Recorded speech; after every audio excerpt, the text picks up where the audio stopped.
Shit's bad. You thought it's bad here in the U.S. Over in China, every single girl, like there are all these girls in China that are trying to make it as the next big content creator, popular, like influencer in China. It is insane. If you walk around in a Chinese city at night, you might come across something like this.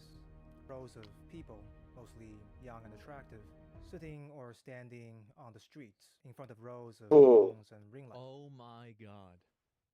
Nije, na poslu.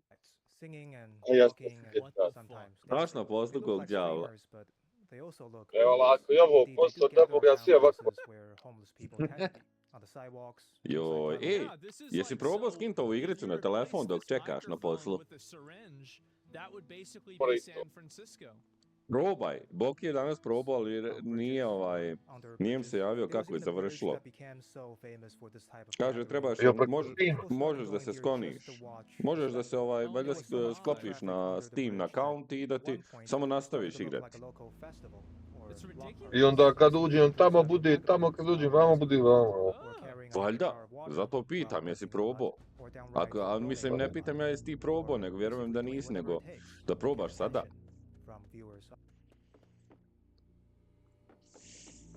Ajoj, ne valja ovo. Piše mobile, brate, Darkest Day mobile, a evo. No shot. That's Darkest Wukong Days isto cosplay. piše velikim slovima, ništa mobile. Oh my god. Wow. Jaj, 3 gigi, 48. Now, if you're seeing this for the first time, To ti you ja probably kažem. have a few commonly asked questions. Yeah. What are they doing? Where are they doing that? Money. Are they streaming? Are they homeless? Where are they streaming outside? Ja, brate, bit će Where are they all together i na like postu ću that? igrati. Why can't they just A samo što ne mogu biti stream? na Why do they Steamu na seem postu. so desperate? And what's Je, Da, mi the na purpose of mi Na Discord. Discordu. Ma možeš, nabavi još jedan telefon. What's the meaning of life? Oh The shit. universe. No. I got you. A ja Today, skinem na I'll postu. talk about this phenomenon Da. of homeless streaming in China. I'll talk about what it is and what caused it, and in so doing paint a cautionary tale of what can happen. Pa ja Ana, došao da. ispred Binga, brate. Retail ovaj danas radi. Binga. Problem is that there's too many hoes. Šta radi danas? Ma na stupu, Šta radi tamo? brate. That's the Ima issue. 10 kamiona ispred sebe, brate. Ništa There are sjeđu. a bunch of girls that Aha, čekaš kamioni da odu. Ili čekaš kraj radnog vremena. They can give them money. Oboje. Sad će- To. I'm a To. content creator, so I I mean, feel a personal connection what? with your struggle. What? You might not be able to, and that's okay, because the lessons here are Kaval absolutely su. useful regardless of your particular. I talked to a girl that she came from China, and I talked to her a lot about this. Znači, bože.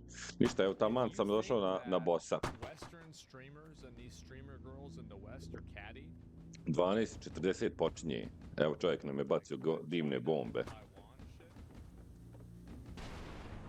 That's on a I dao nam je flash. onaj. Daj like. realize that. Like it was Ne može- crazy. It's ruthless in China? Yes, it is. Da, live. Particular domains of human endeavor. So join me as Tell we him. dive in Savage. to the rise of these homeless streamers. Now, first of all, yes, they are indeed Napunilo se, streamers, napunilo but se. no, they're not Ja sam, homeless kasno or sam at došao, least not znači za usually. 3 So why minute are they napuni se out there čitav on the raid. street in the middle of the night? I tamo Well, sa they druge come out at strane night je because onaj, nighttime just happens to be a kako busy zove, time Lana for Del Rey. streaming traffic in China. Most people would have finished work at that point Santax. and are now Samo sam ja online ambiciozan. seeking Skidam entertainment. igricu, So nighttime naturally has the most skidam igricu, viewers. pričam s tobom i još hoću live da. Ja. Sve na jednom telefonu. Kada sam na kablu. A slušaj, možda i To ne jedno. uspiješ. Gledaj ti, gledaj sad ovo sada. Telefon je vrlo jak kompjuter. Sad kako se to može napraviti da bude Evo, otvorio onaj... to. Ja. Kako može da bude napravljeno, to je već druga priča, kako da opcije. Da li možeš alt-tabovati sve te aplikacije, to je već druga priča.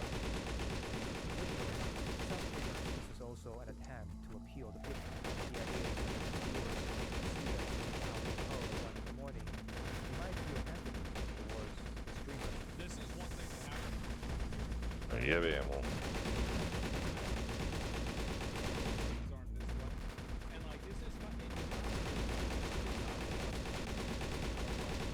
Ja mislim da si se ti slomio pričajući, a ja sam samo čuo, mislim, Evo, nije šta. druga opcija.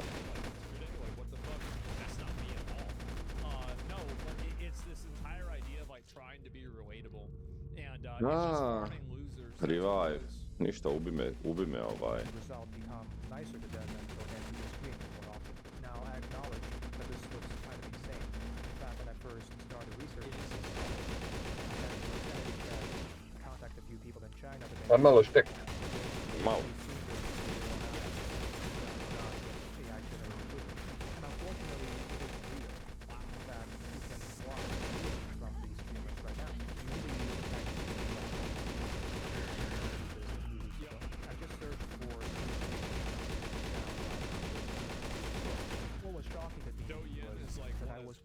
A jebe mu sunce, pa gdje ću ovdje da idem?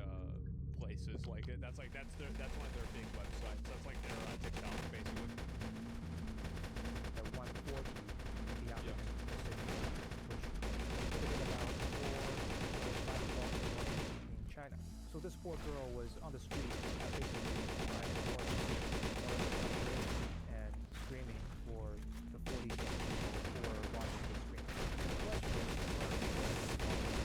sure, screaming outside might slightly under context, but here's the confident screaming from home was pushing these streamers to go off the phone. Like all you really need is 1 or 2 sims. Like how many of you guys have seen like smaller female streamers that are pretty much completely supported by like 3 guys? I've seen this a lot. Sims, yeah, 3 loaded sims, exactly.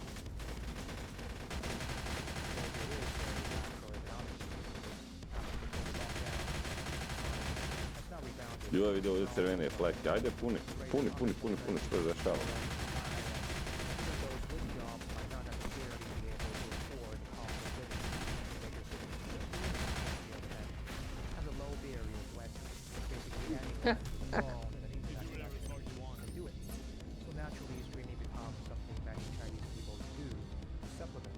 Nasty. According to CCTV, there were more than 15 million professional streamers in China by the end of 2020.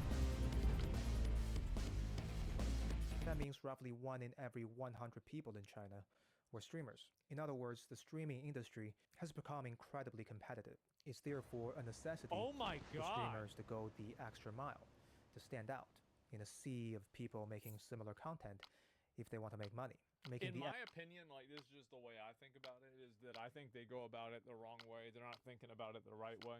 Because like you really want to go and make money and you want to be successful, etc. What you have to do is you have to do something different. Like oversaturated? Nah, it's not oversaturated. You just go in there, you do something funny, and you're still going to come out ahead. Winners win and losers lose. You always have to keep that in mind. This entire mindset that you have to follow the crowd and follow trends and everything like that, that's what losers do. Effort to come out to the street is just one such example. But there are other factors that exaggerates this sense of desperation in streamers and push them to work harder. One of these factors is baked directly into the mechanics of Chinese streaming platforms, and it has to do with how Chinese streamers get paid. Now, many streaming platforms in the West, like Twitch and YouTube, have ad revenue sharing programs. Once streamers are qualified and accepted into the program, even if their viewers don't pay them, the streamers can still get paid from ad revenue. Chinese streaming platforms, on the other hand, don't have ad revenue sharing, or at least not yet at this time. So streamers' income has to come from the pocket of the viewers. That usually happens in 1 or 2 ways. First, that's why it's a bunch of pretty girls. That's the reason why. They're trying to farm 1 or 2 simps, and that's all they need. That viewer donation.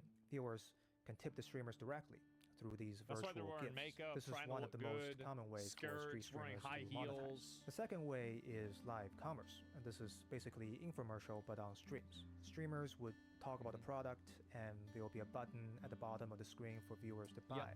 When that happens, the streamer receives a commission from the sales. Now, regardless of how it happens, the fact remains that streamers don't get paid unless viewers take money out of their own pocket and give it to them in one way or another. That is a different dynamic. dynamic. This creates an incentive, if ever so subtly, for streamers to be a bit more desperate. They seem more needy because they do need something from their viewers. Because of this... And this is the way Twitch used to be. Is like there used to always be viewers and like streamers would used to hide their wealth and like hide the amount of money that they made. And this is something that happened really until COVID. And I think that COVID, because it was such a multiplier on like the, I hate using this term, the influencer economy, it multiplied and it got so many people engaged that it was now impossible to hide the fact that these streamers were like multi-millionaires. And so, like you, no, not like me at all. Like I didn't even really. I don't think it was like me at any way, right? The influencer, yeah, I mean, that was never like me. But all the streamer income COVID, that was a good day. And so, but yeah.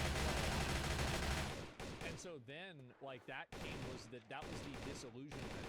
Because do you remember how many viewers were like really upset whenever they realized that so many of these streamers made such a tremendous amount of money? Like, that was one thing that I thought was really, really surprising, is that people got really, really upset about that. There were memes circulating on Chinese social media that compares the three streamers, the beggars. There's one that old school beggars, and the bottom says, I can see some resemblance, but to be fair, streamers do provide some form of entertainment. They do sing and so do crackheads. Yeah, so a better comparison might be to street crackheads. performers rather than beggars. Here's another thing that sets streamers apart from beggars, and that's the fact that many street streamers are often parts of a business or company that specializes in social media content creation. These companies are officially known as MCN, or multi-channel network. Yeah, this is a big thing on YouTube. They're basically streaming agencies or influencer agencies. They provide streamers with training, equipment, help them broker sponsor relationship, and with other logistical tasks in exchange for a cut. Now you might wonder why any influencer would want to give up a portion of their revenue to join an agency. You've got a smartphone and a data plan, so just point the camera at yourself and hit record, right? Yes. How hard could it be? Well, there are actually a lot of things content creators need to do that has little to do with creating the content itself. For instance, I just spent a week filing my taxes. Even though my channel was monetized for less than 2 months last year and made about $200, I still had to do that business activities on my tax filing. Of course. Because there's apparently a difference between cash-based accounting and accrual-based accounting, and if you don't know what that is, I didn't either. So that's how I spent a week. Thank you for asking. Now, more advanced to the accounting. It's a totally different system, and tax laws are different. You're employed differently. You have to shift your taxes. Like my taxes, I think last year were like this much. It was a lot. This is fascinating stuff, but as a content creator, it's probably more efficient and relevant for me to spend a week researching for this video topic instead of learning how to depreciate a capital asset at fair market value. The idea of a company for me, it sounds like a great value proposition in theory. But in practice, joining an agency, especially in China, usually means giving up on some degree of creative and career freedom. And depending on how ethical the agency you're working with is, you should be giving up on a lot of freedom to the point where you are trapped contractually. As part of this is what happens with a lot of MCNs and a lot of other networks, and this is true with VTubing, and it's like at least historically true, is that you have a lot of these companies that end up basically, the people don't even realize it, but they're signing a Faustian pact, a deal with the devil, and they don't realize that, like, Tfue was a victim of this with FaZe back in the day, and I think that you also had other instances of this happening also, like, a lot of drama about their contracts also. And in general, people they become slaves. Yeah, and those are like two different examples. There's Gura, there's like why she rebranded to Saba and everything. Like, why is that? People aren't like, you're never really going to know, but like people kind of put two and two together and they assume that to be the case. And so, I don't want to give up like a lot of names or like say anything specifically, right? Because I don't want to assume, to be honest. But it's fairly well known that a lot of these deals are just simply not always advantageous to the creators, and they are sometimes at the expense of the creator. All the all gas, no brakes. Remember Channel 5? Used to be all gas, no brakes. And because they had sold that IP, it took them a long time to retain that, and Andrew recently got that IP back in the last month or so. Doki Bird, another good example. Yeah, that was Nija Sanji. So this is very, very common. And I think also it's predatory in the case that a lot of these people that run these companies, they know that they're dealing with people that are categorically unfamiliar with certain spaces like accounting or things like that. And so, or like intellectual property or anything else like that. And that's what happened. When an agency, when they have the stream and quotas, like how much revenue they must generate per week. And keep in mind that Chinese streamers don't make revenue until viewers give it to them. Failing to meet these quotas could result in fines. And if streamers try to leave the agency before their contract's completion, they could get sued. Yeah. So it's easy to see how these restrictions can intensify desperation and push streamers to hustle ever more frantically to avoid breaching contract terms. For example, you might have seen clips like this. People have called them influencer factories, and these would have been operated by influencers. Not all of them look this bad, though. There are some like this one based in Indonesia. But the business idea is to streamline the content creation process, bringing the filming to distribution. Oh my God! Look at this. So the content this can be is so dystopian. Manufactured like commodities. In fact, many of these farm, bro. are just the other side of the same coin. Some of these streaming gatherings are formed organically from independent streamers, but we know that many are organized by agencies because there are hints in the footage that reveal this. For example, here the streamers are all using the same ring lights and nearly identical setups. You can also sometimes see tags put down. There's even a continuous red carpet that are laid out on the ground sometimes, indicating that the team had come and set this up beforehand for their streamers as part of an organized business operation. Regardless of how these gatherings form, there is something off-putting about them. They look almost dystopian, like something out of a Black Mirror episode. Yes, it is. One of the reasons it looks so jarring is because it juxtaposes a series of polar opposites that really shouldn't belong together. For instance, it juxtaposes the appearance of wealth and fame to poverty and obscurity. These streamers are all dressed in you can see that like there are some guys, but it's like a 10-to-1 ratio. Glamorous clothing with beautiful makeup, spotlights and cameras as if they are celebrities. Yet in reality, they are out on the street like homeless beggars. It also juxtaposes human connections and loneliness. On one side, viewers from all around the country are connecting intimately with their favorite streamers. A modern miracle. And also these girls have face filters and all kinds of other shit too. Like, they might look one way, but like whenever you see them on camera, it's totally different. Yeah, it's weird. Yeah, exactly. And super filtered. Yeah, they've got AI filters and all this other stuff. No, I'm not gonna name any names. There are some girls like you will meet them and like, damn, this bitch is hot, right? Like she actually looks the way she does on the camera. But like a lot of them, like I've had situations where it was like, who is this? What's your name? I don't even recognize you. By the internet. On the other side, everyone is alone. Most viewers are probably in a room by themselves staring at a screen, while the streamers sit just inches apart from each other, yet never interact. Everyone is locked in the prison of their digital worlds, appearing to connect, yet never really do. It juxtaposes collectivism and individualism as well. China has a collectivist culture, after all. So by and large, people prioritize social cohesion and group well-being above their personal ambition. These street gatherings seem to trend towards this kind of collectivism. Everyone is sitting in front of the same equipment while doing the same things. It looks like they are one unit, working towards the common goal. I think the problem really is that it's so inauthentic.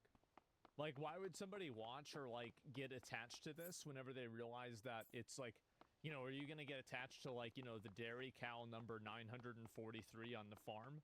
Probably not.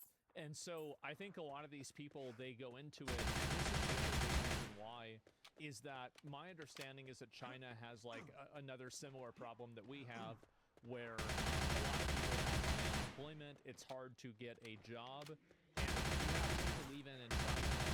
This is also true in other Asian countries. totally given up on life because they realize that they can never gain employment in a way that's like meaningful. And so, yeah, wealth inequality is going hard. Like everything like that's going super hard. But the reality is quite the opposite. It's hyper-individualistic. Yeah, that's what they call it. The streamers aren't working towards any sort of collective well-being. Rather, each streamer is out for themselves. Yeah, climbing exactly. over slice from a pie that is only so large. And you can see this too on Twitch. Like this is one big difference is that on YouTube there are so many viewers that there's an abundance that people don't feel the need to cannibalize each other's viewers in the same way that they do on Twitch.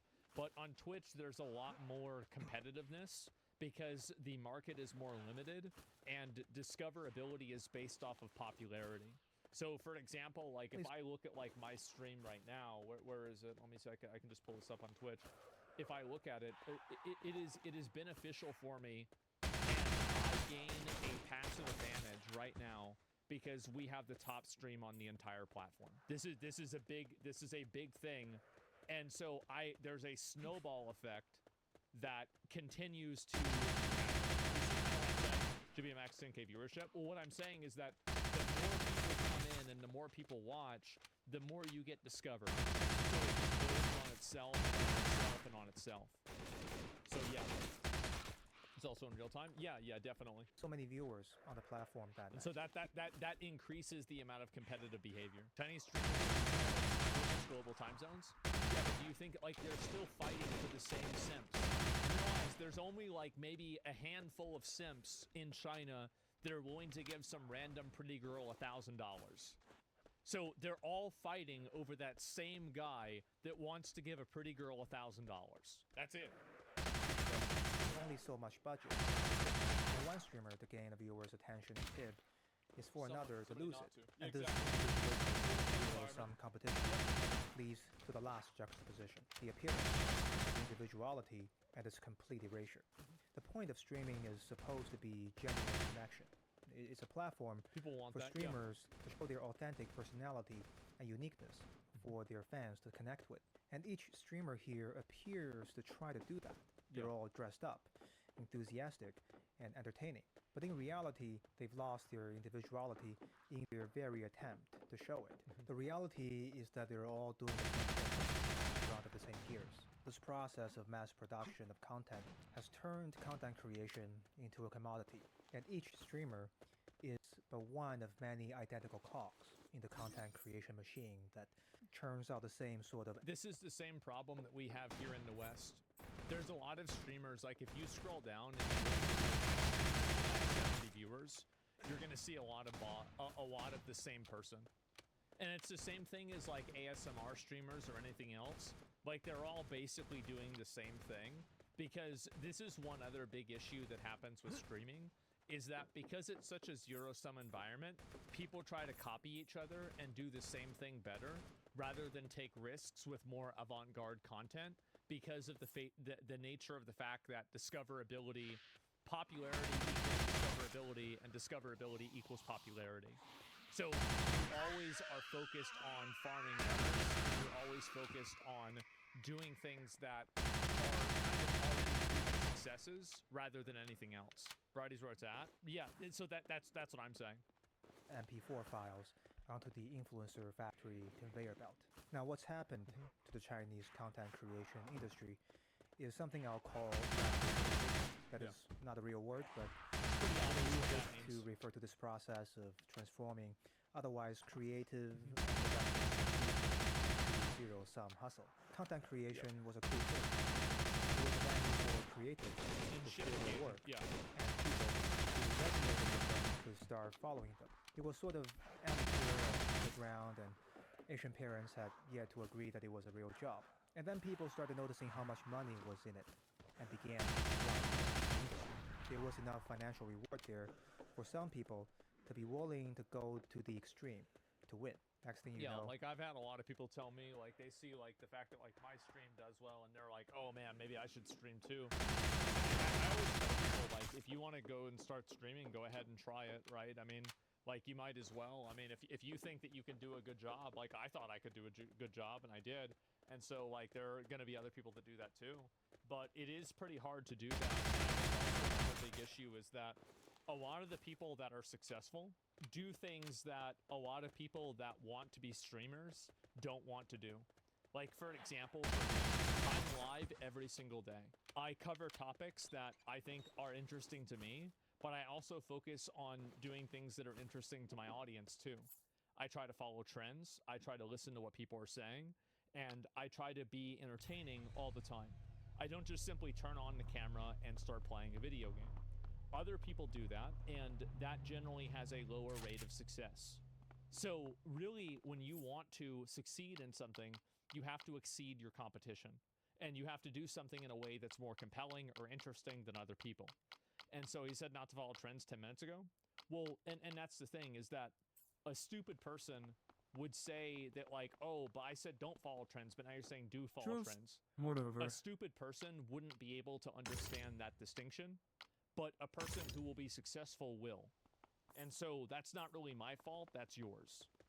The point that I'm making here, though, is that in a lot of these cases, these streamers do have this problem, and they have a lot of problems like this, and a lot of them don't really have the opportunity to really grow, and they also don't take the necessary actions in order to grow. They're not, like, they don't do what they need to do. Basically, like, what I'm saying is that if you took a streamer council of me, XQC, Soda Poppin', Kai, and Hassan, and you put the 5 of us together to evaluate what streamers are good and which streamers are bad, we would have a lot of mistakes, because there are commonalities that exist across all markets and all types of behavior.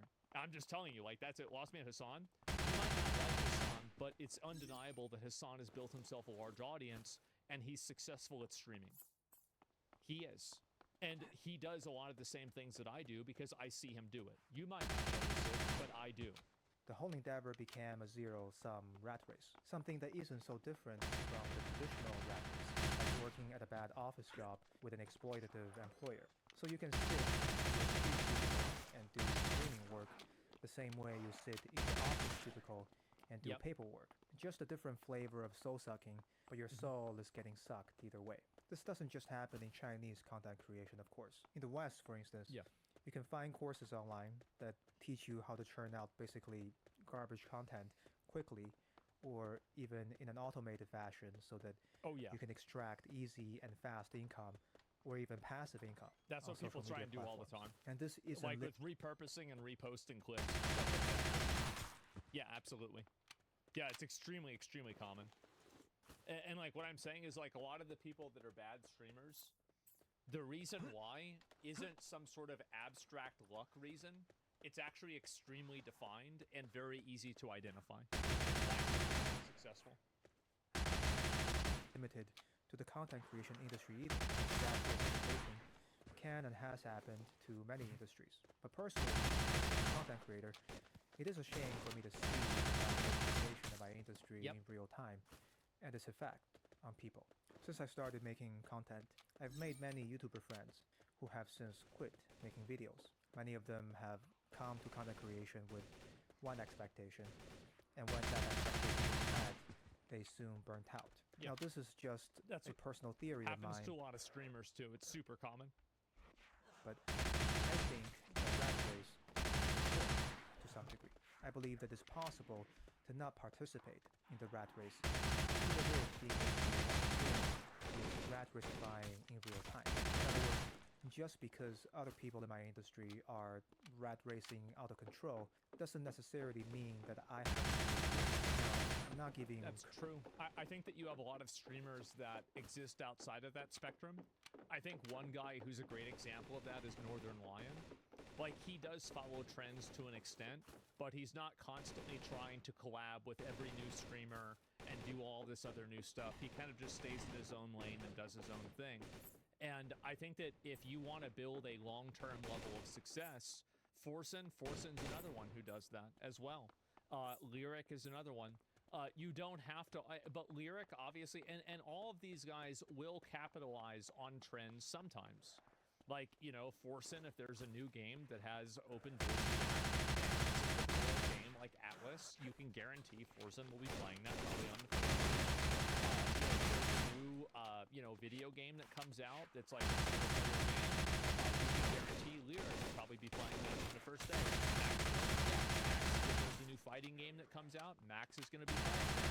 And so all of these guys, they're not necessarily inside the business, but they still have their areas of, like, I wouldn't really say expertise, but their areas of being prolific, where like, they very commonly make content in this way. It's the same as I used to do with, yeah, they have their own niche as well, their own branding. Like, I used to do that with, I've become less like this, but even now, people still associate me with that reason. Career advice here, and I'm not saying that doing is the only way, but just to use it as an example, I had a friend who asked me this once. He said, Lewis, look at these big YouTube channels like Mr. Beast, right? They have much bigger budget and teams of professional writers and editors. All you have is a camera and a keyboard, so how can you possibly compete? Well, now, this is critical. It's again, like, it's defeatist attitude. That's a loser attitude. Losers think like that. Winners don't think like that. Just my take on it. I don't think I am competing with Mr. Beast makes great content, but the content he makes looks nothing like the content I make. Yeah. In fact, the only commonality between our content seems to be that we're both breathing while filming and maybe speaking in English. I'm looking for something more. I'm looking to create content that falls into the intersection between what I love making, what I'm good at making, and what people like watching. And this, and this is what a lot of people don't understand. And a lot of streamers live inside of one of these circles or two of these circles, but success exists inside of all three of them. Intersection will be different for different creators, almost by definition. I know this about Rabicon, although I think it might actually be a variation of the Japanese philosophy of Ikigai. So feel free to look into these sources further if you're interested in this idea. I adopted the idea for YouTube, but the original is much more general industry. The idea is that you should pick an endeavor that falls in the intersection of what you love doing, what you are good at, and what people are willing to do. Now, if someone is exclusively motivated by money, they will tend to ignore what they love. They push hard on what they are good at and what they'll get paid for, and that is one way that you could get yourself into a rat race. If you're just and you also burn out that way too. I see a lot of streamers do that. They constantly try to chase trends and do things in order to like get the most viewers, and then eventually it doesn't pay off for them, and then they get frustrated and stop streaming. It out and hustling, then you're not getting anything intrinsic out of the experience. And that's a problem not because of some romantic notion of this. The reason is much more practical. Exclusive outcome orientation is a problem because it's a competitive disadvantage. If you're good at something, someone else who is also good at it you're not. will love it. The trick is therefore to be ambitious enough to follow your passion, but never be so idealistic as to lose sight of what you're good at and what people will pay for. He's completely I'm not saying this is easy. On average, this is actually like this right here should be mandatory for anybody who is wanting to be a streamer. This insight is exactly this is exactly how you should think about things. It takes a lot of time and countless trial and error, and success isn't guaranteed. For example, I'm still iterating to find my sweet spot regarding my own efforts on YouTube. For what I've spent since I quit my job, so I'm and it remains to be seen whether it'll work out before I run out of savings. I am ready to take my resume back to the job market if it doesn't work out, and I'd probably keep making content on the side and try again once I have enough savings. Because I remember what it was like to only what people are paying me for when I worked as a corporate consultant. No, I'm not saying all jobs are bad, but that particular one just wasn't for me. It was a grind and created a lot of unnecessary human misery. So I think it's worth it. There's a lot of people also that like there are days where, like, I'll be honest, there are days where I don't really want to stream, but I go live anyway because that's what I do. And I know people want to see me to go live. They want to see the content, and that's it. Like and again, there are times where I think treating content creation as a hobby is effective, and times where treating content creation as a job are effective. And too much of one and not enough of the other will create a distortion, and it will hurt your content. Just But you're whatever. no longer dependent on this. Why still do it? Because it's what I do. It's what I like doing. And there's a lot of reasons why. Yeah, I mean, there's a lot of reasons. Like, I like doing it. I think that's number one. But there's a lot of other things besides that. Do you ever experience burnout? Yeah, sure. Sure, I'll get tired of something. I mean, I've been really... I mean, I'll be honest. With all this stuff with my dad and everything, it's been really hard for me to go live recently. It has been. I've been super stressed out. I've been sleeping all day. I haven't been able to, like, do anything else besides that. I have been fucking, like, absolutely out of my mind. It's been awful. But it doesn't matter. Like, I mean, everybody has problems. Like, there are plenty of times you probably had to go to work whenever you had stress at home or in your life. Like, that's just the way it is. Like, and so the more that you give in to weakness, the more you become weak. And so the more important thing to do is to focus on being able to overcome challenges and being able to work through them. Because the more that you indulge yourself in weakness, the more you practice being weak. And so that's it. To take some time to figure out a way to avoid that, even if it takes a long time. Especially when I know that it's possible to avoid the rat race, as I've seen people succeeding at it. And even in something as competitive as Chinese streaming industry, Yeah. there are examples of people who have figured out ways to navigate it while maintaining their sanity and passion. Sure, I'm not talking a lot about of people the have. sort of get-rich-quick stories that streaming agencies often use for recruitment. Yeah. I'm talking about stories like this one, where a streamer figures out a path over time to create useful products and services and uses content as a way to find the people that can benefit from them. Exactly. Now, this is not a report of someone who's become insanely rich, but maybe that's not the point of their journey. And their journey is still ongoing, so who knows where it will end up. And the point is that it looks like they are enjoying their journey so much that it's already fulfilling, regardless of its destination. Now, I want to acknowledge the possibility that some industries can be so toxic that the only way to compete is to rat race, and one might rarely have to switch industry to get out of it. I'm not saying that it's easy to find a sustainable and meaningful career. I've always found that rat racing sometimes can be enjoyable in itself because it's like a competition. And if you don't enjoy any form of competition at all, you're going to have a really hard time existing in a free market. And so if that's your mindset, I would say you probably should try to reevaluate how you see things that way. Yeah, if you win, well, sometimes even when you lose, you learn why you lost. Or like, let's say you get 3rd place. Okay, well, that's not 8th place. That's it. This is wrong. Yeah, homie could ever fail for a camera. The jawline. Yeah, I know. But can't stand competition. Would rather hermit. Yeah, and it's hard. How would you reevaluate? Well, it depends on what it is. I'm not saying everyone will succeed at it for sure. I'm not trying to dole out baseless motivation here. Yeah. As you may have noticed, a lot of the topics I cover are quite depressing. At some point, we all need to connect with reality, and reality can be unforgiving. These Yes. haunting footage of rows of street streamers is one manifestation of that stark fact. But it is precisely because the consequences of succumbing to the rat race are so dire that it is important to not give up on looking for sane and meaningful ways to navigate it. So I hope that the story of the homeless streamers did not make you jaded.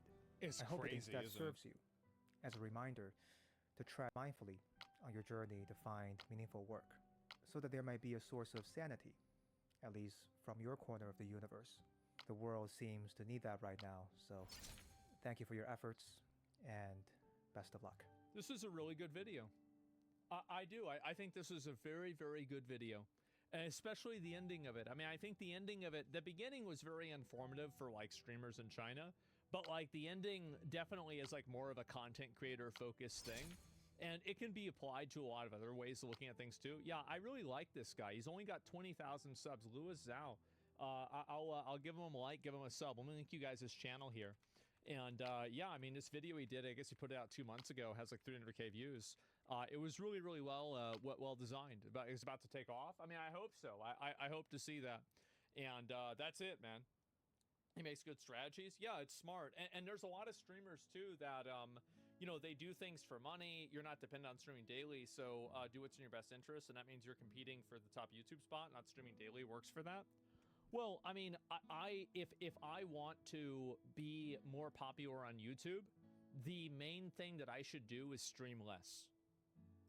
That's the truth. Like, if I wanted to be more popular on YouTube, like I help people make strategies, and I help people like off stream figure out how to create outcomes that are beneficial for themselves. So what I generally do in a lot of cases is I look at basically what I do in order to solve a problem is I break down how this problem exists, why it exists, and basically what the problem is. I understand what the problem is, because if you can't understand what the problem is, you can never solve the problem. And so once I understand that, I create a system for how to address that problem on a personal basis or on a macro level, right?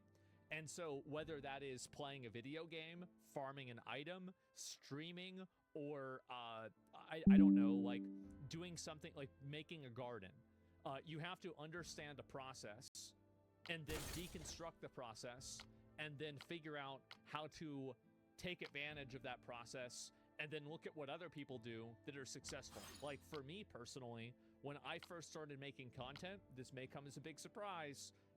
Spoiler alert, it's not. My big inspirations, Kriparian, Rekful, and Athene. That's right. You would have never guessed, huh? Especially if you look at my old content. And so that's exactly what it was. And so I looked at what those guys did, and I said, okay, well, they're doing that really well. I want to do that, but I'm going to do this part differently, and I'm going to do this part differently, right? Athene, Pog? No, Athene used to be a legend. Athene was the man. Like, I don't care about, like, some drama that he's involved in now or whatever. Like, 2007 Athene was the pinnacle of content at the time, okay? And so I'm not really trying to get into any of that bullshit. So my point is that if you know how to solve problems, that's what will really help you more than anything else. Yeah, and that's the weakness that I think a lot of people have, is that they don't know how to solve any sort of problems, and they don't know how to approach them in a way that's beneficial. And they also, and I think this is the main thing, is that this is with streaming and with anything else, people are unable to overcome problems because they can't identify them. And I think that if you can't identify where your weaknesses are, you can never overcome them. You can never get better at them or anything like that. And so the problem is most people just don't want to solve their problems. Well, and this is another big issue that a lot of streamers have. A lot of streamers do what they want to do. And you know what? Sometimes that's not the right decision. Sometimes it's better to do what other people want you to do. And sometimes it's better to do what's better for your stream. And that's the way it is. That's the way every job is. Definitely. Yes, exactly. People have ego, stubbornness, exactly. Like, there are times I do stuff that I'm like, oh, maybe I don't really feel like doing this today, but everybody really wants to see it. I'm going to do it anyway, right? And it doesn't mean you have to, like, hate it or whatever. And to the extent that you do hate it, you're going to be a failure. You have to learn how to do things that you don't want to do. The big problem with streaming is that a lot of people, and content creation, is that a lot of people want to get into streaming and content creation because they don't want to be told what to do. But the reality is that if you're a successful entrepreneur, you'll know that there's no harsher boss on yourself than you. You never are off the clock. You're always thinking about your work. And the people that are successful have to consciously delegate time away from that. And like for me, I'm thinking about this all the time. Yeah, exactly. That's right. Yeah, at least it's yourself. Well, and yeah, and there's grass is always greener on the other side. There are positives, right? Like working at the IRS. If I could make the same amount of money streaming, working at the IRS, there would be a number of days that I would probably rather work at the IRS. because I liked that job. It was enjoyable. I didn't have to talk all day, and I could just focus on doing something. It would tell me exactly what to do, and I would just apply that job. That would be it. And so, like, of course. Now, I certainly wouldn't do that with Sam's Club. Holy fuck. I worked at Sam's Club. That was awful. But, yeah, what about the advice of just doing it instead of stalling? Well, yeah, and that's how much did you make? I don't know, like $15, $16 an hour. But this was like over 10 years ago. It was a great salary. And so, yeah, boring job's the best job. Yeah, you clock in and clock out. Exactly. And so, yeah. And we talked about how NMP is a scumbag yet. No, I don't like covering drama with my friends. Sorry to say. I know some people like and also I don't want to give people the runaround with that where it's like, oh, I'm not above drama. I just don't want to cover drama with friends of mine. Why? Because I'm biased. I don't want to do it. Yeah, that's it. Like if Nick and Donut Operator and Brandon and Tectone and all of them and Raw Alerts want to get in some internet fight, this is not my fucking problem. It's not my fucking problem. I am biased. I know a lot of the guys involved. I've talked to Brandon. I've talked to Donut. I've talked to Nick. I know Tectone. I even cover Raw Alerts content as well myself. So I'm going to be biased. I'm going to give you my take that has insight that is from behind the scenes. In my opinion, I think that I know what the problem is. A lot of other people don't know what the problem is. I do. But that's private. That's it. NMP would farm hate on you, though? No, he wouldn't. What do you mean? What are you talking? That's not even true. There's this weird thing that's happened with some of my viewers that they think that, like, Nick, because Nick has been friendly with Hassan before, and then Senna said that thing about me in the car, that Nick is like some kind of a rat and he doesn't like me or he's trying to make me look bad. I talk to Nick on a regular basis. Like, I see where, like, I even talked to Senna about that clip, and I see where she's coming from. It's not a problem. A lot of people insert themselves into streamer relationships, but you have to understand that I've known Nick for 8 years. 9 years. I just looked at the clock. 9 years. That's it.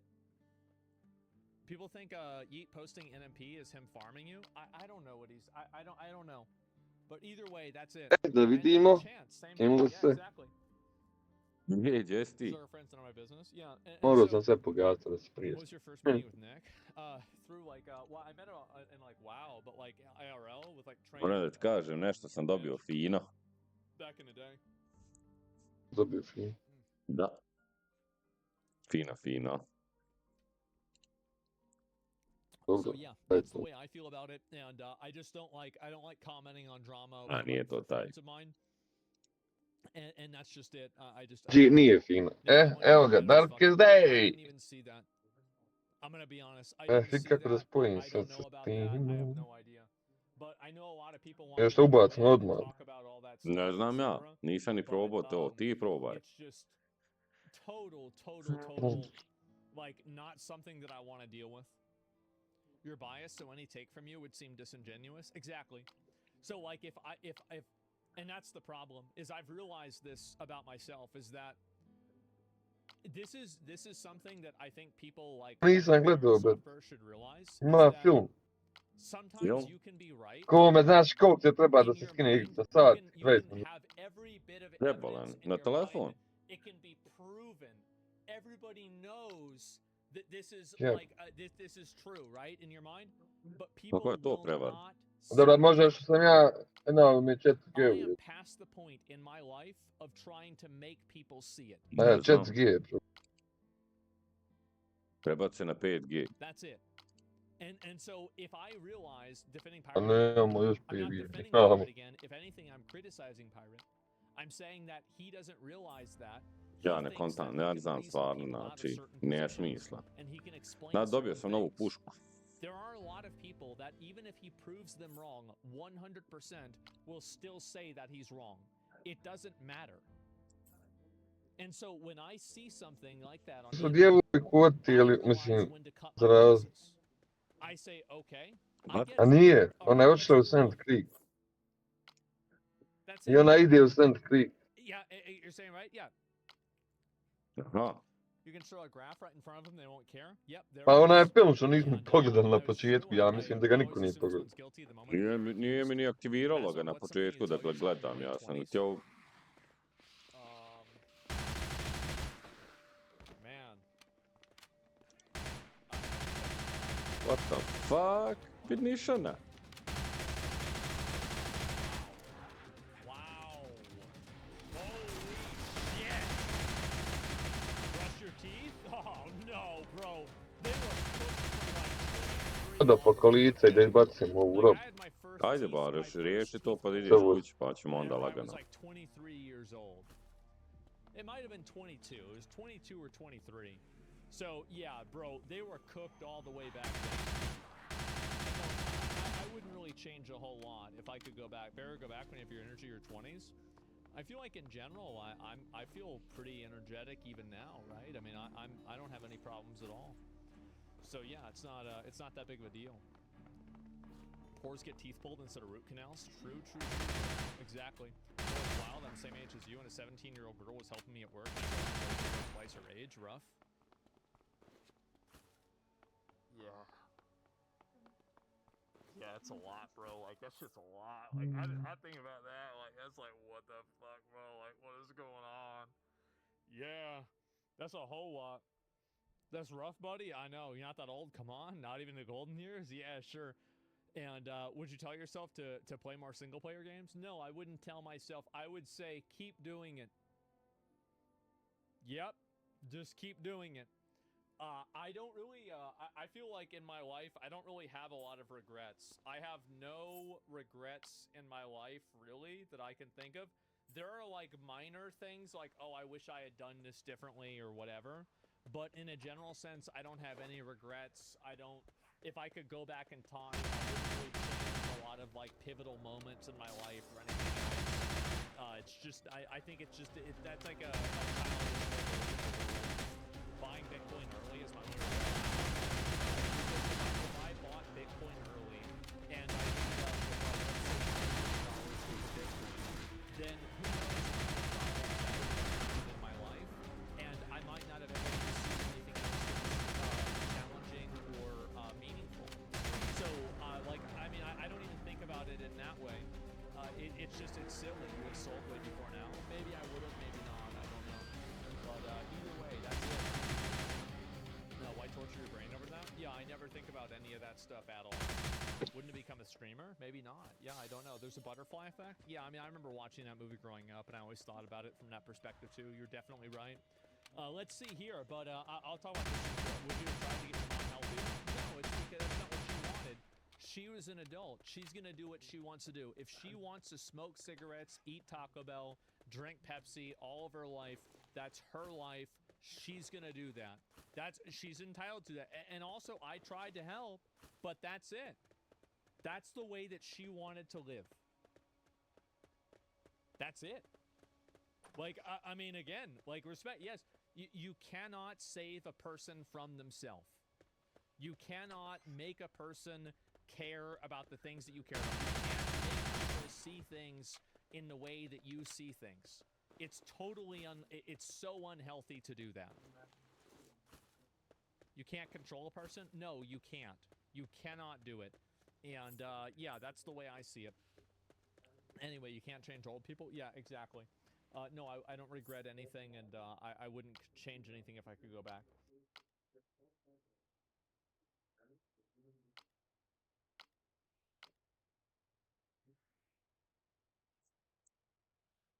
Walk me to the very beginning of when you started to decide to stream. Straight up, I went to the dentist and they were like, yeah, it's gonna be like 50 grand to fix your teeth. And I said, yeah, I gotta make some more money. There's some people that have a great personality to play these rage-inducing games. For me, I don't, because I actually get mad. Like, then it's like, okay, well now I'm banning people like that for calling me bad. Like, it's just a bad experience, right? What do you think of Conor McGregor? He says she's such a He's the perfect villain. Let's talk about this Walden situation. How did you work out? Was someone just with you on the chat? I can't kill all because you know what that looks like, right? If you're swimming in your ball, it's like, oh man, that's just it's just not gonna cut it. Oh, it's 15 time world champion Demetrius Johnson. You're listening to the Mighty Cast. What's going on, ladies and gentlemen? Welcome back to another episode of the Mighty Cast. Now, ladies and gentlemen, you guys might not know this gentleman because this is a mixed martial arts channel, but I am a true fan of this gentleman and I'm a true gamer. It's my first passion. It would always be my passion. And this man has made me see the light on quitting World of Warcraft. Ladies and gentlemen, please help me welcome the great, powerful Asmon. Asmon, how you doing today, brother? Oh man, what an intro. Yeah, and that's basically, I guess, kind of what I did. And I remember I met you, ironically, at BlizzCon, though. And we just were talking about that before we started. We actually met randomly whenever I was getting ready to leave the last day. And you just walked in. And you were like, hey, Asmon. I said, I know who that is. Oh, my God. Yeah. And so thanks for having me on the show. Yeah, man. Yeah, I didn't know where to start, man, but I'm going to start, like, I think you're so intelligent. You're very creative. You're absolutely hilarious. I love your eyebrows. I don't think you're going bald. Okay, I think you have luscious hair. It's going good. Walk me to the very beginning of when you started to decide to stream, right? Because I only been introduced to you via World of Warcraft when you would do the transmog, you know, the tournaments. We're gonna get to that because I think it's an amazing thing you do for the community. But how did you get started on streaming, creating content? Well, I made YouTube videos in like 2014, and then straight up, I went to the dentist, and they were like, yeah, it's gonna be like 50 grand to fix your teeth. And I said, damn, yeah, I gotta make some more fucking money. And so that, as soon as that happened, I started start streaming. I'll see what's gonna happen, right? Try and take things to the next level. And so I started streaming, just, you know, kind of whenever I was bored. And so a lot of days whenever I would normally go to his house, I would just come back instead, go and stream. And then I started doing that regularly, and it started doing really well. Like, you know, my stream, kind of like there's a lot of people who it takes them a long time for them to get popular, and I kind of did that on YouTube. And so whenever I went on Twitch, people kind of knew who I was because I had a couple of like semi-viral videos in like the WoW community at that time. And then I started like getting a lot more popular on Twitch, and things kind of just snowballed from there. Like that's basically what happened. Is I was like, yeah, I need to make some fucking money, and so I decided to do that, and on top of doing YouTube. So you every night. So you would start on YouTube, and then you went to stream the content, gaming content on Twitch. Typically, what I've been told is that typically when you stream on one, you don't want to stream on the other. That's what I've been told. And so it was opposite for you. You create your content on YouTube, and then you would stream on Twitch, and that brought the eyeballs from YouTube to Twitch. Well, you look at it as like it's a symbiotic relationship where like YouTube feeds into Twitch, and then Twitch also feeds into YouTube. So like I was only making videos on YouTube. I did a couple of live streams on YouTube, but I just liked doing live streams on Twitch more. I thought it was just kind of a better system, and so I went over there. But YouTube live streaming now even is actually very good. But anyway, so I was streaming a lot on Twitch, and then those videos, like whenever my stream went from like getting like 10,000 or like 8,000 viewers, it went from like that to like 20 or 30,000, like really, really fast. The way that happened was actually YouTube, because like I had a lot of different random channels. Remember like Cat Danny and Daily Dose of Asmongold, like all those little channels. Well, they would just upload these videos, and they were really popular, and then people would start watching the live show as well. So I think that it's a bad idea maybe to like multi-stream at the same time. And I'm seeing evidence against that as well. So I think it really depends on a person and what kind of audience you have and like what your goals are as like a content creator. But I think for me, it was good to stream on Twitch and then have the videos converted and then have them put on YouTube. So people could like have the same experience, but like YouTube was a more curated experience. Gotcha. Okay, yeah, because I streamed 9 years on Twitch. And for some reason, my channel would never grow. It just never did. And I was kind of like, I'll just play, you know, World of Warcraft, Street Fighter well, not Street Fighter, Street Fighter, StarCraft, just, you know, oh, it's a new game. You got to play the new game. And then once I finally stopped streaming on Twitch and switched over to YouTube full time, that's when I saw the growth of my channel. Where now, last time I streamed, I had like 600 viewers. And so people are like, oh, you got to stream back on Twitch. You gotta, you know, go everywhere and stream. I was like, I don't see it. Because on Twitch, I always felt like Twitch was, you know, I've seen people stream on there for years and their channel solely has like 20 viewers, 15 viewers. I'm like, what the fuck? It's just not growing. So you say, you know, it's a good symbiotic relationship to have both. Well, it's like I looked up your channel like last night, and I saw your videos. You have a lot of videos that are like getting like 100,000 over 100,000 views. Like your YouTube channel is doing amazing, and like I think that's awesome. And like I think one of the reasons why it's harder to get an audience on Twitch is because people are looking for UFC videos on YouTube, but they're not necessarily looking for that type of content really as much on Twitch necessarily, right? Because YouTube, think about like there's like 1 billion people on YouTube and there's like maybe, you know, 50 million people on Twitch.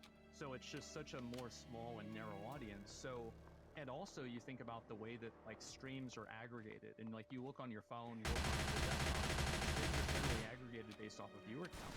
So like if you only have 100 viewers, you're probably going to stay there.